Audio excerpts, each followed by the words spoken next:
Good morning and welcome, Patriot Radio News Hour. I'm Joe Jaquin, CEO of the Patriot Trading Group, and our toll-free number, 800-951-0592. The website at allamericangold.com, and it is Tuesday, just another crazy. I'm reading all kinds of things about problems at the ports, and truckers are like, we're not the problem. There's no truck driver shortage. We're sitting here, we're waiting hours and hours and hours to get a load, and sometimes they don't even get loads, and just a huge mess. It pretty much really, you can point the problem at government. It's a common theme. It's gotten way too big. It's gotten ridiculous. The beauty of this COVID crisis, for lack of a better term, is that it's allowed these people that have always believed that more government is the answer to just go crazy. Chicago today, another great example. Now, we know Chicago's broke. I mean, beyond broke. Illinois, beyond broke. They got hundreds of billions of dollars to shore up some of their pension systems in all of this. Nobody knew that. Why? But now they've got this money, and this is what they do with it. So you think about, how bad the financial situation is in a place like Chicago, and then you run across things that, hey, I don't know. And I'm sitting there and I'm thinking to myself, hey, maybe Chicago may want to leave that money in the bank account to pay some bills, maybe pay some debt down. Oh, no, that's not what they want to do at all. Instead, what they're going to do is create the largest guaranteed basic income program the country has seen yet, giving 5,000 low-income households $500 a month each from the federal funding from the pandemic stimulus package, that the money they received from the federal government. And, Jason, this is our tax dollars at work. That's right, Joe. That's right. And, you were talking about the truckers. Interesting fact is they're gonna change that. It seems like we could use some more truckers right now, right? Get things moving, right? Right. Well, in February of 2022, they're gonna make new truck drivers a little harder. To make it a little harder. So to become a truck driver, the standards will be easier, but the cost to do it will be massively more expensive. And all the truck driving schools have to go through all this rigid regulations, and making it so that the independent truck driver and the small truck driving companies are going to have a lot harder time doing business starting in February, Joe. Well, what's so funny is, I'm so glad you brought that up, because at the ports in California, part of the problem is the small independent truckers. The guys, they own their own truck. Yep. Right? They don't want to be, beholden to the big company. Hey, I'll own my own truck, and they get paid by the load. Right? Hey, I don't get paid until I deliver a load. They're like, we don't want to go to the port because we just sit there for hours and hours. They say that it takes up to 6 hours to even get a load, and some days they'll sit there, and once the port has, and it's again a government, right? Yep. Well, we've got too many containers here. Shut it down. And there's nobody there to actually put the containers on the trucks anymore, and they don't even get loads. So, again, it's just all of these examples, but I just find it incredible. The Chicago City Council, 5,000 people, $500 a month. Here's what they just said. Guess what? $500 a month is worthless. Might as well light that money on fire. Right? We wonder why we have such a huge problem here, and we know how these programs work. Listen, food stamps is a similar program. Hey, based on need, And I'm not saying, hey, you know what, all these people on food stamps are bad people, this, that. No, I'm not saying that at all. What I'm saying is this is a program that started in the late 60s that had 2 million people in it. And they would get, let's call it what it is, free money. We now have almost 50 million people getting it. Matter of fact, they just had to get the biggest increase ever in the history of the program to keep up with the inflation, and this is all this does. Now again, what do you think's going to happen when these people have this expedition? They're going to spend it, and of course, the problem is, what is it going to buy? And that's the thing that always happens. It doesn't buy anything, Jason. It's a vicious cycle. You have the inflation, which makes things more expensive. You pay more money out in government programs, which then makes it more expensive for the government to do its business. And then it just keeps on as a circle. It gets, this is why hyperinflation is a real thing. It's a vicious cycle that gets out of control, Joe. It's what happens when a Ponzi scheme dives. Yeah, absolutely right. And it's actually picking up speed. Incredible. Apparently they got $2 billion to give out to all these food. Now, of course, let's face it, the other part of the program, just administer the program, I wonder what that even costs, right? It's a Radio News Hour. I know, something a little to brighten up your day today. We'll be back right after the break.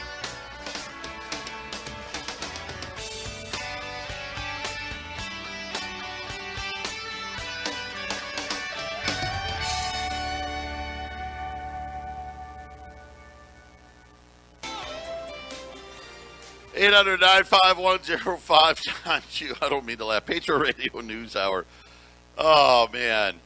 Now it's dairy cows today, Jason. The plunging pace of dairy herds. The biggest drop in herds in over a decade, as the nation's dairy farmers saying it simply cost too much to keep the cows alive. And they said expect higher milk and dairy prices, as they said, as an example, corn futures up 30%.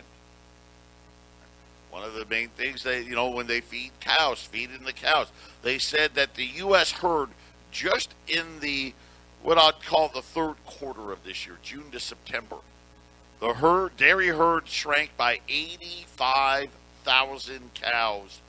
That is the biggest drop in cows since 2009. Lower milk production, saying that dairy prices are going to be set to be moving higher. So, again, Jason, I don't know how all of this ends, but, when we sit here and we talk about, inflation and transitory, non-transitory, when farmers decide or ranchers decide, hey, the best thing for me to do is make less. Now, I'm not the smartest guy, and I didn't go to Harvard, but I did take economics, right? Economics 101, supply and demand. We've got demand. We know demand is high, and the reason why we know it's high, the government keeps handing people money. But now the supply is falling off the cliff. Jason, what do they expect is going to happen? I think I have a theory on this, and it's all about processing. Anytime you have to put something through a process, it costs more. So when you have everything costing more because of inflation, one of the things you do is, let's cut costs. I'll bet there's just as many milk cows as there ever been, maybe even more. But I'm guessing, Joe, it's probably a lot cheaper to grow them and kill them than it is to grow them and produce milk out of them. That's what I'm guessing is happening. They need more meat. Could be, right? Could be. Hey, I've got a better deal. The meat packer needs more cows. I got some cows. Who knows? I don't know. I'm not a dairy farmer. But again, all as I know is when you start having mass slaughters like this, we know what the end game means. And the end game means higher prices. The most one of the most common ingredients in a lot of food is edible oil, palm oil. The production in Malaysia is the one of the biggest places apparently where this is made. You know, the funny thing about this too is we're learning where all this stuff is made. Right? Yeah. We're starting to find out where all of this stuff is made. And they're saying that this is Malaysia now. The worst ever labor shortage in the second biggest grower of palm oil. They said that the Palm Oil Association, which, you know, who knew that that actually existed, that they say that inventories have fallen to the lowest annual volume in years. And this is one of those things, especially I think with plant-based foods, that this is supposed to be going higher and higher.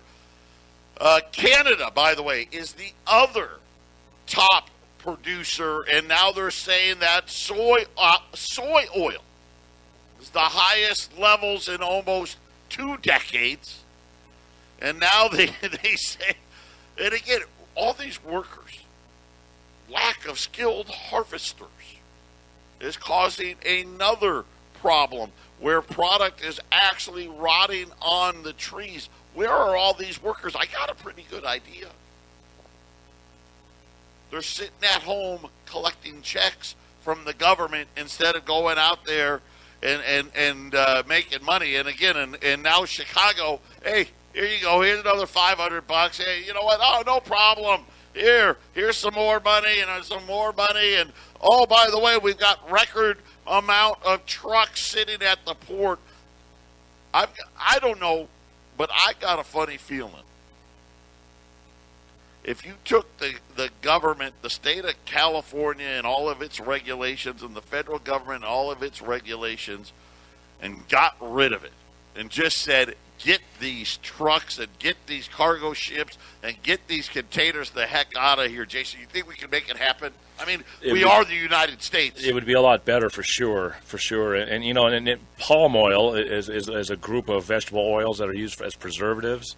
So, for example, I actually do the old-fashioned stir the oil in peanut butter because it's the best kind to eat. But most of them have palm oil in. They put the palm oil in and stir it, and you don't have to stir it anymore.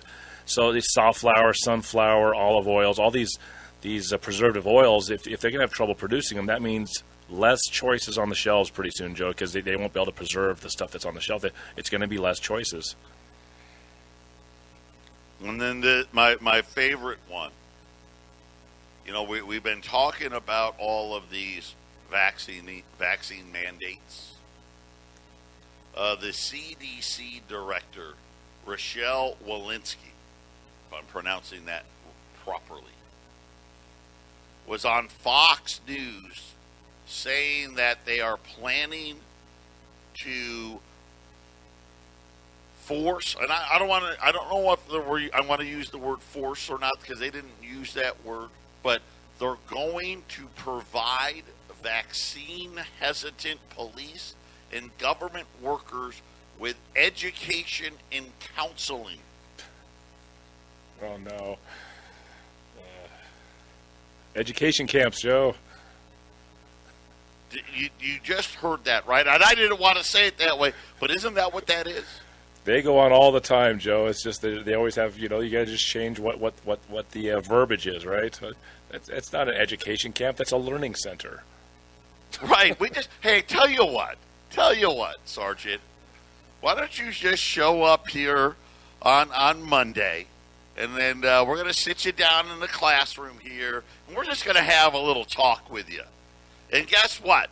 You can show up again on Tuesday and Wednesday and Thursday. Matter of fact, you can just come here until you decide to do what we'd like you to do.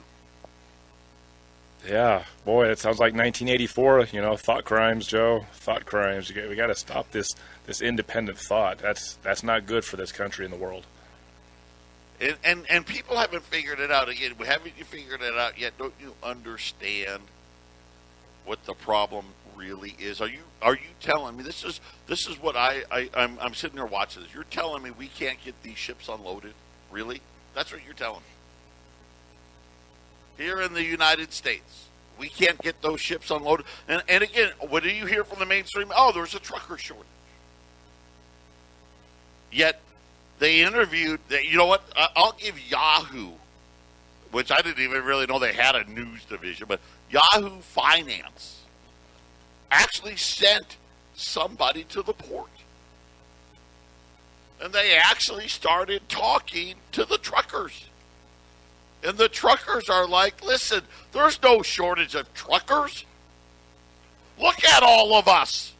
We're sitting here waiting for them to put a load on our truck. But because of the rules, apparently they can't do it. Then they actually talked to a longshoreman. Now, the longshoreman didn't want to go on record, which I can understand that. But he said, we're willing to work. They got all these rules that tell us, hey, you can't do this and you can't do that, so we can't put the cargo container on the truck. I mean, it's the craziest thing we've ever heard. And I'm starting to sit here and I'm starting to listen to Jason make more sense about, hey, this whole thing is just this whole thing's just planned. False scarcity, Joe. That's how the Federal Reserve does it. False scarcity. You know, and again, weak leader. Weak leader. Why do I have this feeling that if and again, I want to go into the whole politics, this, that, the other, but Donald Trump was president. Why do I believe there'd be less ships at the port? Now, would there still be, I don't want to say there wouldn't be any or things like that, but again, remember, Biden came out, remember, just last week, oh, I've got this plan for the port. Yeah. I talked to UPS and FedEx and Kroger and Walmart, and we're going to fix it. What's changed? Well, the only thing that's changed is there's even more ships out there. Nothing's changed. And again, it just shows the inability of government, period. We've got way too much of it. We keep getting more of it. And now we've got places, you know, yesterday, who was it? Was it P&G we were talking about? Now Kimberly-Clark saying it's got to raise prices. Unilever said it. Procter & Gamble said it. Now Kimberly-Clark, let me tell you what Kimberly-Clark is saying. They like to make, by the way, I did not know this, but they like to make 33%. I would love those margins, Jason. 33%? Well, they're saying that their margins are under pressure, and that their earnings, their margins were down to 29%. And they said that, hey, we haven't done a good enough job. Then now here was their CEO. We expect to fully offset inflation with both pricing and cost reductions. Now, what does cost reduction mean in the what I'll call the drugstore supermarket packaging industry? That just means, you know what? Yeah, we're going to put a few less chips in the bag, right? We're going to put a few less macaronis in the mac and cheese. We're gonna take out a couple of diapers in the package, right? So we're gonna raise price and we're gonna shrink the size of the products, Jason.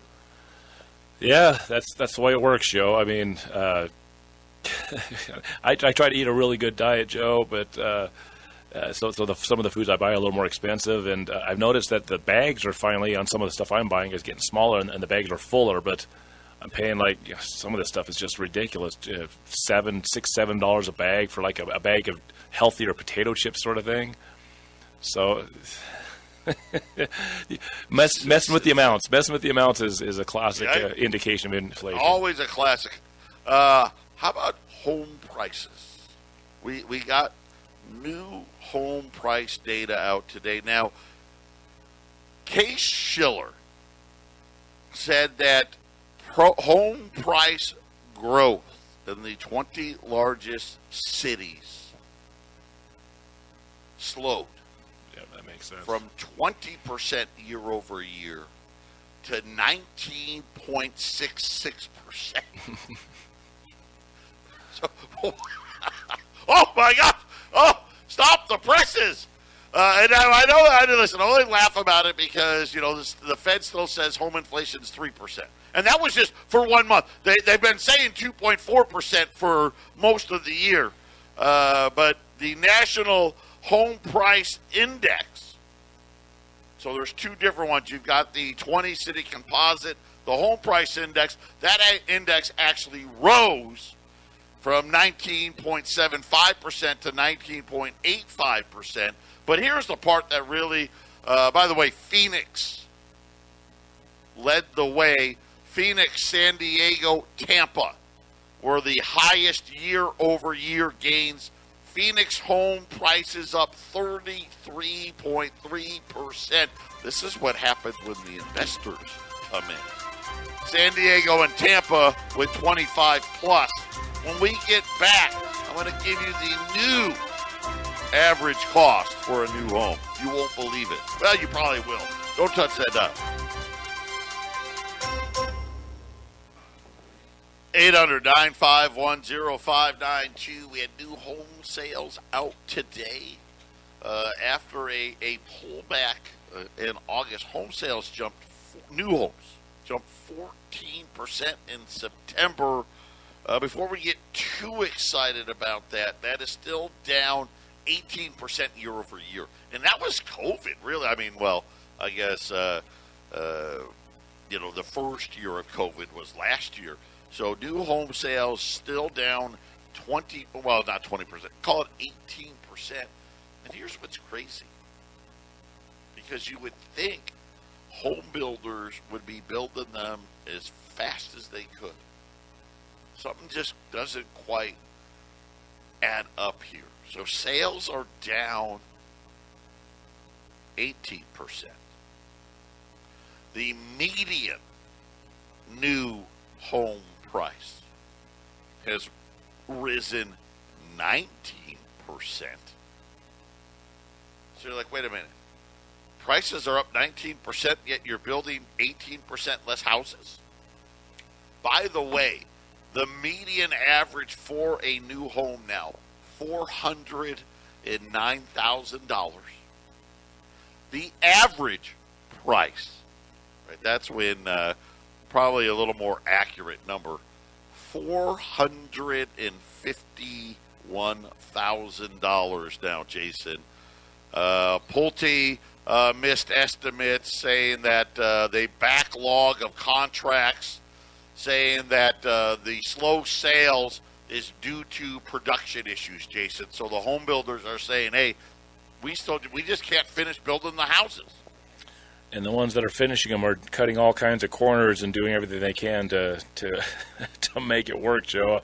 In my neighborhood, where I bought a house last year, they were building kind of average speed. It seemed normal, but then right as February started this year, they went on a berserk building spree. Guys are out there at 8 o'clock at night building houses. There was guys on Sundays building houses. It's still going on at that pace. But the choices of colors, the extras on the houses, all this stuff is gone away to make them cheaper and faster. The base price went up $150,000 just to get into the place. It's insane, Joe. And it's you lose choices and the price goes up. It's a scary situation. I mean, where's it going? It really seems like a housing crash is coming with the market crash. That's what it seems like. I don't know if it'll happen. I don't know either. It's so hard to really understand, and we're sitting there and we're like, well, wait a minute. If existing homes, if their prices are up 20%, new home prices they're saying are up 19%. Okay, so let's just say homes are up 20%. Rents. What number do you want to pick, right? Bloomberg has a rent survey that they track with the largest renters of apartments and things of that nature. They say rents are up 16%. I'll tell you right now, in Phoenix, they're up way more than that. But, again, somehow, some way, this isn't trickling into the inflation numbers because of the Fed's adjustments. But now we're all worried. We've been talking about oil.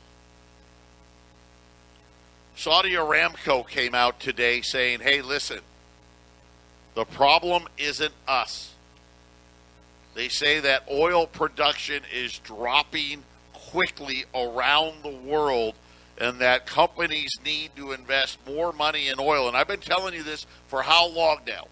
This whole new green energy thing, nobody wants to invest in new oil projects. And now all of a sudden in Cushing, Oklahoma, just to give you a feel for where we're at, because we got the report tomorrow. We'll see what happens. But the spare capacity, we've been talking a lot about spare capacity, haven't we? Everything's at all-time lows, right? We talk about meat in deep freeze, all-time lows, right? We talk about cotton, all-time lows, magnesium and aluminum and copper, and, just list them all. There's no extra out there. And now they're saying in Cushing, Oklahoma, by the way, Cushing, Oklahoma, for people that don't know, that is where we warehouse our oil stocks. It's not the only place, but it is by far the biggest. And you just picture, and why Oklahoma? Well, I'm imagining because the ground's nice and flat, right? And you just build those big, huge white containers. And I say they're white. I'm assuming because they're white here that they're white everywhere. And they're filled with oil. The storage, the amount of oil in storage is at the lowest levels and getting ready to take out the all-time record lows. But they said right now, oil supplies in Cushing, Oklahoma, oil prices should really probably be $100 a barrel instead of $84 a barrel, Jason. Supply and demand, Joe. I mean, that's what we talk about every day. So, not having oil storage is very concerning because that's a major energy that everybody uses every day. So that's why those guys are placing those $200 bets, I guess, Joe. Well, listen, and I want people to understand. So there's different types of oil. What's in Cushing, Oklahoma, is a what they call a lighter oil. Okay, where say like Canada's tar pits as an example, that's a really heavy oil. Right? I think they call that sour oil. But this lighter oil, all of our I don't want to say all of our refineries, the vast majority of our refiners can only refine this particular oil. And what people don't know, and we're finding out, is, hey, there's a lot of things that they use oil for. We know this, fertilizer. That's all petroleum-based. Even things like natural gas and the price of hydrogen and things of this nature, plastics. And they're saying, hey, it's not like we can go buy oil from Saudi Arabia. And it's just like Saudi Aramco came out and said, listen, we're not the problem. Right? You can't just go out and buy our oil and have it be refined at all of the refineries, at least here in the United States. And, of course, that means, you just start looking at, well, we can't produce plastics, we can't produce fertilizers, and we can't produce all of these other things out there, Jason, and it becomes a huge problem. And I think we're going to see, I think we're going to see prices a lot higher than $100 a barrel. And, once again, who can we point to? Government, right? Regulations just got rid of it. Patriot Radio News Hour. We'll be back after the break.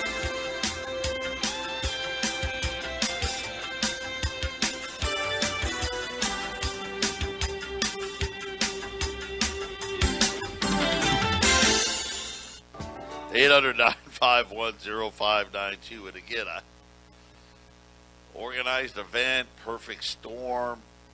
All of these energy companies now have all of these activists on their boards.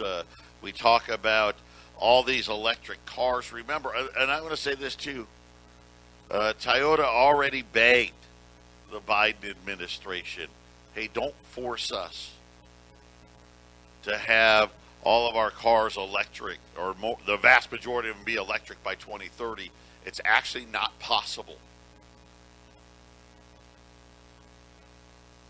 Not possible. Don't make us spend, because got to remember that costs money. Hey, we got to retool all of our plants and retool all this stuff. There's not enough supply for what is needed to actually do this. And yet, what do we do, Jason? What is the government? No, we're doing it anyway.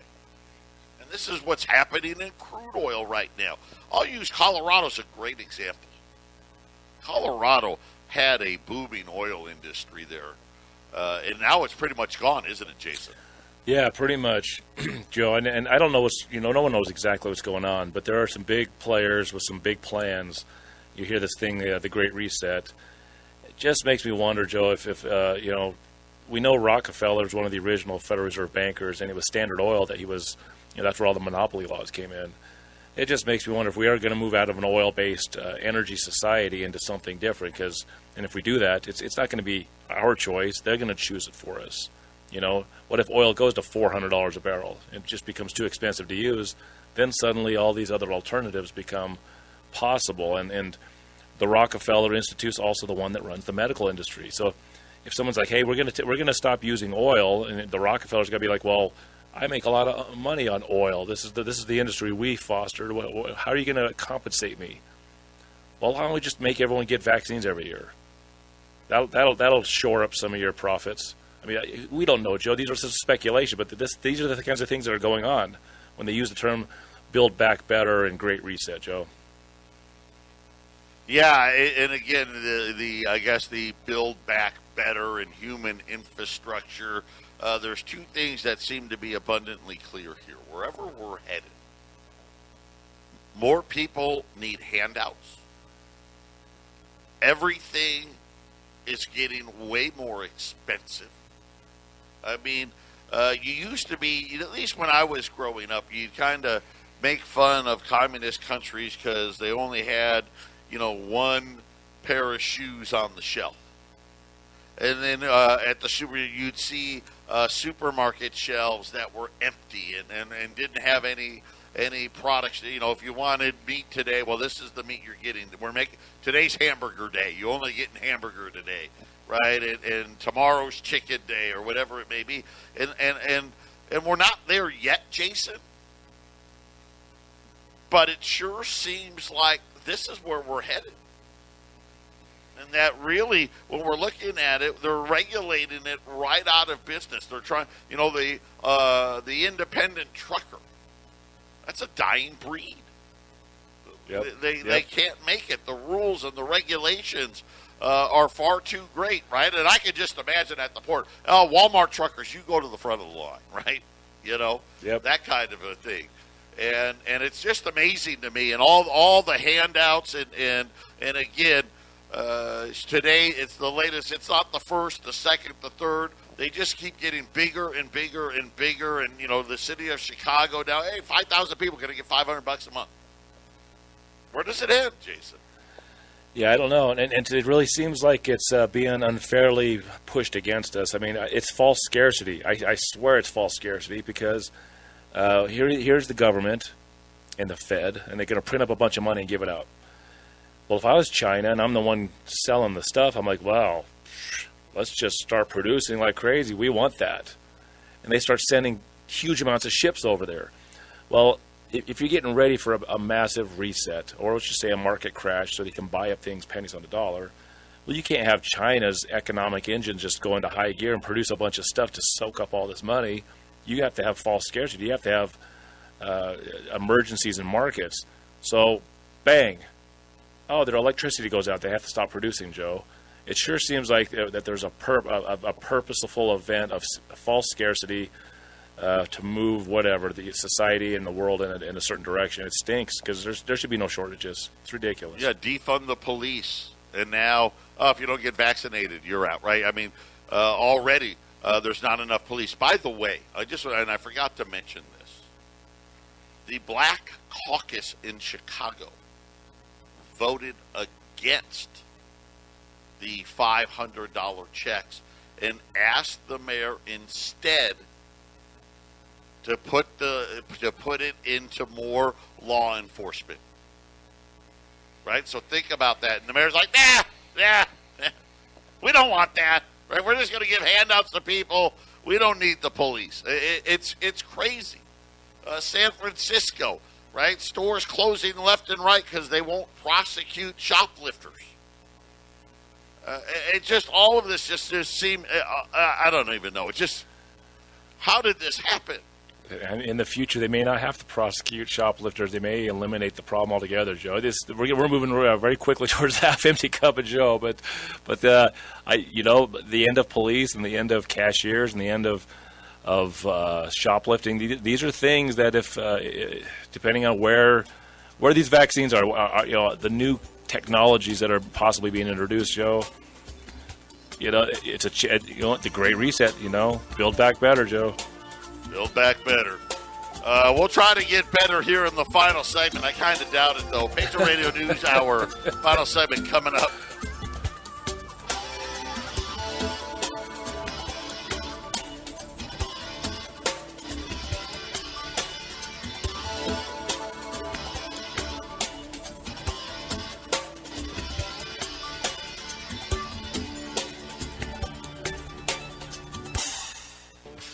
Eight 800-951-0592. Gold's down 15. Not a lot of news. I guess the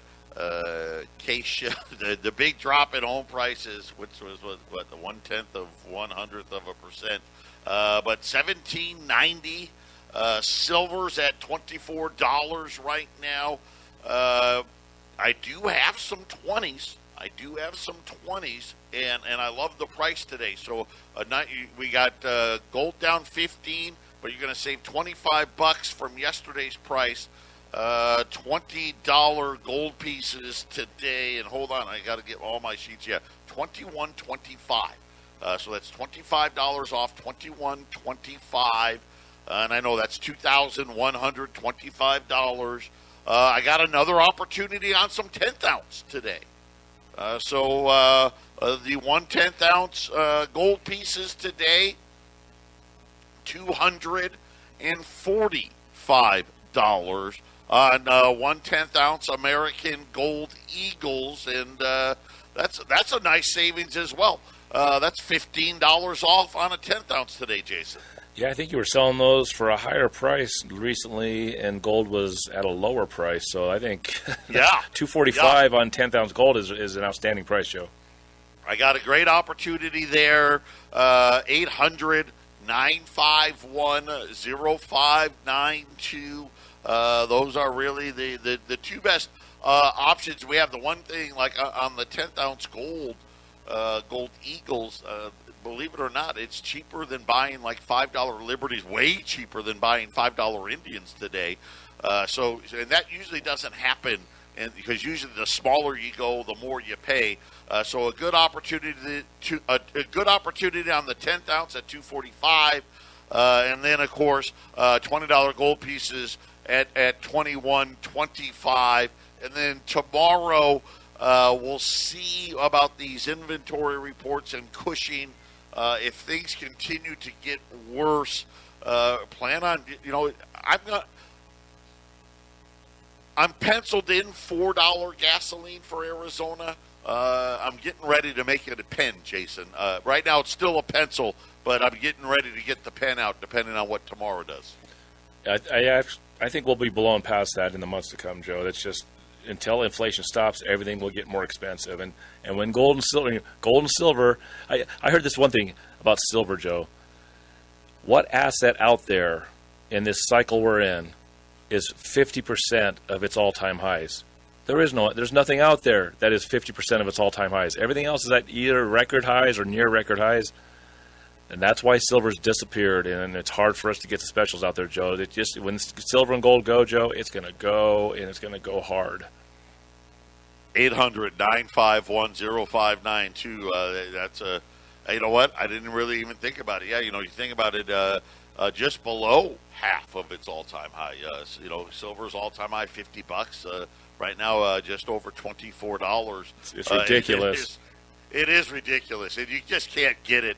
And well, you can. I shouldn't say that. You can get it, but just not anywhere at a price that remotely resembles $24, Jason.